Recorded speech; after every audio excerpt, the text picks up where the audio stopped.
अरे बहू, कितनी बार कहा है सिर पर पल्ला करो।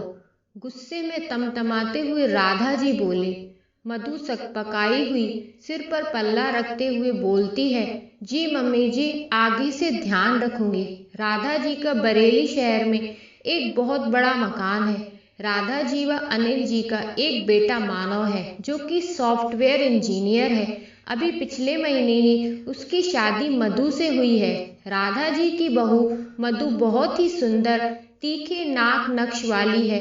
अनिल जी एक सरकारी कर्मचारी है। राधा जी के घर के पास पटीदारों का भी घर है। मानव और उसके चाचा ताऊ के घर का आंगन कॉमन है। बंटवारे के बाद आंगन में दीवार है, पर एक दूसरे का घर अच्छे से दिखता है। यहाँ तक कि सबके किचन की खिड़की भी आंगन में ही खुलती है। मानव की चाची दिन भर आंखें गड़ाए बैठी रहती है।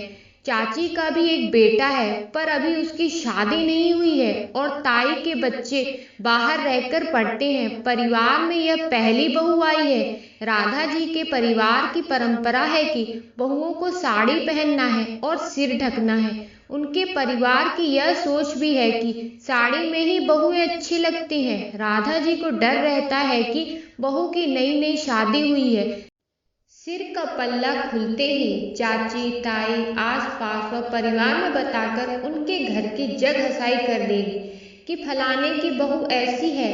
2 मिनट भी सर पर पल्लू नहीं टिकता। ससुर जी के सामने मुंह उघाड़े घूमती रहती है। राधा जी वैसे तो बहुत अच्छी हैं, मधु से बहुत खुश रहती हैं। बस इसी बात को लेकर उनको मधु को हमेशा टोकना पड़ता है व उन्हें कई बार गुस्सा भी आ जाता है। उनको पल्ला न करने से कोई दिक्कत नहीं है, पर उन्हें लगता है कि लोग क्या कहेंगे। यह भी सोचती है कि अभी बच्ची है और धीमे धीमे सब सीख जाएगी। धीरे धीरे अब तो 6 महीने बीत गए हैं। मधु की आदत पल्ला लेने व साड़ी पहनने की हो गई है। उसको उलझन तो होती है, पर उसके साथ उसने समझौता कर लिया है और जीना सीख लिया है। 8 महीने बाद मधु गर्भवती होती है।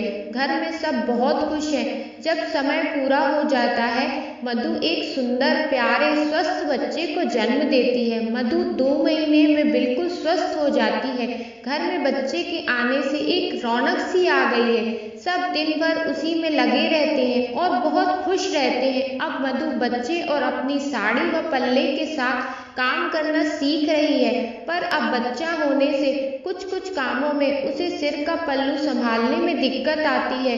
पर मम्मी जी की बात उसे याद आ जाती है कि लोग क्या कहेंगे। वह बच्चे के साथ साथ साड़ी के पल्ले को भी संभालती रहती है।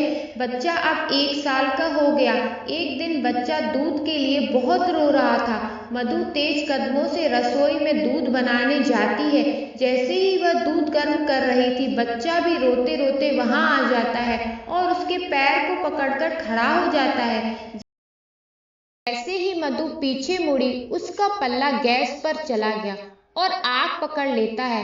तभी इत्तेफाक से मानव उधर से गुजरता है और उसकी नजर इस ओर पड़ी। वो हड़बड़ाहट में वहां दौड़कर पहुंचा। वह आग को बुझाते हुए जोर से चिल्लाया, क्या कर रही हो मधु? अपना ध्यान रखा करो, आज एक बड़ा हादसा होते होते बचा। मानव की आवाज सुनकर राधा जी भी भागते हुए आती हैं। मानव मधु से कह रहा था, मधु आज तो तुम अपने को जला ही लेती। राधा जी देखती हैं कि मधु की साड़ी का कोना थोड़ा जल गया है। वह तभी बहुत घबरा जाती हैं। मानव क्रोध में कहता है, क्यों माँ, आप हमेशा मधु को पल्ला करने को बोलती हो। आप देखो, इतना बड़ा हादसा अभी हो जाता। राधा जी कहती हैं, अरे पल्ला न करने से मुझे कोई दिक्कत नहीं है, पर लोग क्या कहेंगे। माँ, आप लोगों को क्यों देखते हो, आप अपना देखो। लोग कुछ ना कुछ तो हमेशा कहेंगे। राधा जी को भी मानव की बात सही लगती है।